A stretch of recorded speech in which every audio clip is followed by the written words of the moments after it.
Welcome to Principles in Practice Q&A Review number 21. I've said this before and I'll say it again. These questions are created based off of actual student questions I've gotten. So I'd like you to make sure you really focus on these Q&A questions and you understand them, you appreciate them. And I'm not saying memorize them word for word, but absolutely memorize the concepts so you can apply it on your exam. That being said, let's get started. The call of the question says, your best friend Jeb sent you a recent court opinion that he said, you have got to read this thing. In the first paragraph, the opinion states that the appellee was seeking to enjoin the other party from damaging their property. Let's read that again. The opinion states that the appellee was seeking to enjoin the other party from damaging their property. So what statement best describes the relationship between the parties? Boy, this is a good question because it's got a very limited amount of information. And then you have to make a judgment call based on not the information they give you, but the information you know about the court system. Let's read our 4 possible answer choices, and then we'll talk about the courts. A. The appellee lost the case at the trial court and is appealing the case in the current court opinion. B. The appellee is the party suing at the trial court level in the court opinion. And obviously the court opinion is what we just talked about in the last slide. The appellee won the case at the trial level and is now fighting to keep that judgment at the appellate level in the court opinion.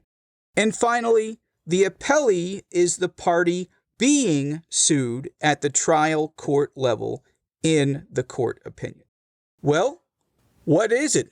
Are we at the trial court or are we at the appellate court? Also, is the appellee the one bringing the suit or the one defending the suit? Those are the 2 big questions we have to know.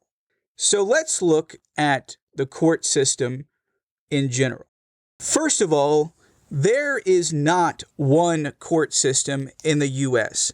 There are actually 51 because we have 50 states plus the federal court. And each of these 51 court systems operate completely independently from one another. Even though I'm not from Florida, I do practice quite a bit in the state of Florida. So let's look at kind of how the Florida system would work, and then you can apply this to your home state.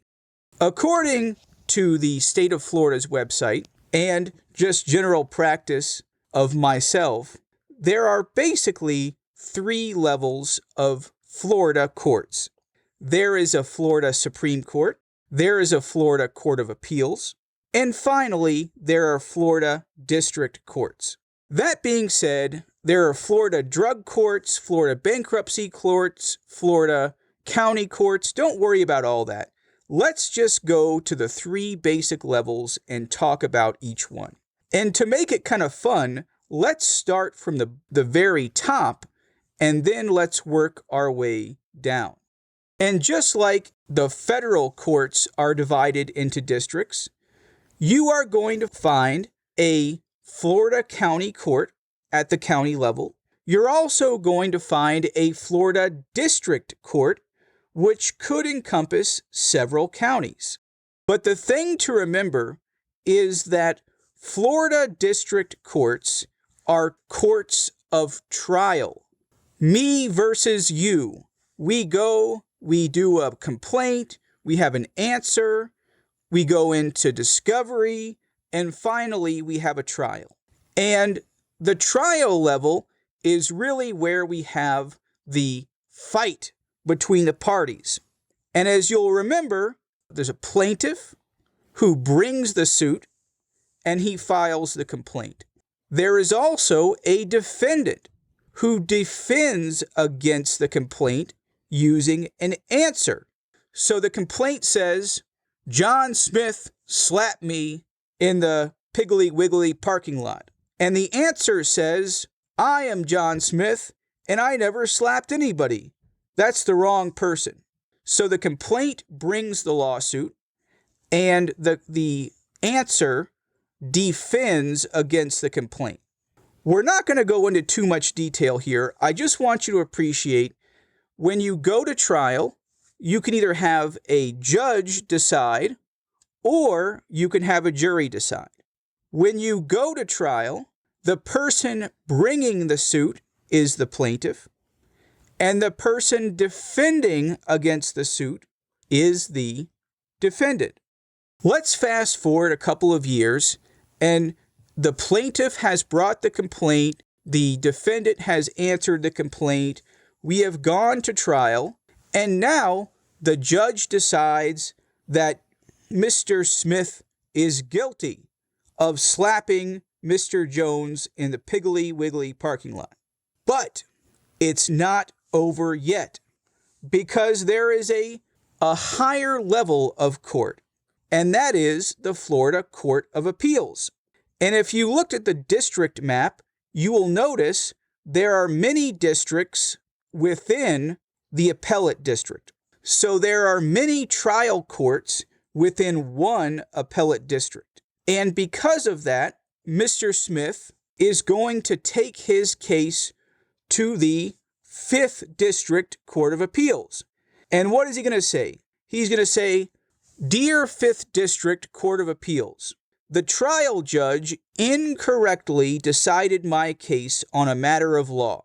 Therefore, you should reverse the trial court and find me not guilty.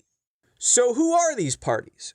Well, the person who brings the appeal is the appellant, and the person defending against the appeal is the appellee. It doesn't matter who is the plaintiff. It doesn't matter who is the defendant. If you won and you try to stop this court of appeals, you are the appellee. If you lost and you are trying to get the case reversed, then you are the appellant. So the ANT does the work. The double E is the one who tries to stop the appeal. So John Smith, believe it or not, somehow wins. And the appellate 5th district says, John Smith, you are not guilty because the judge in the case screwed up. And now the person who got slapped gets nothing. Well, the person who got slapped, he's going to be angry. So what does he do? He goes to the Florida Supreme Court and he tries to get the appellate court reversed. You see, we go back and forth, and we can always, or almost always, take a case from the trial to the appellate to the Supreme Court. So our victim here goes to the Florida Supreme Court. He says, John Smith slapped me. The judge at the trial court decided this case correctly. Grant me mercy. And the Florida Supreme Court looks at the appeal. The appellant is the one who was slapped, the victim, because he lost his case at the appellate court. And the person trying to keep the lower court ruling, the one who slapped the perpetrator, he is the appellee.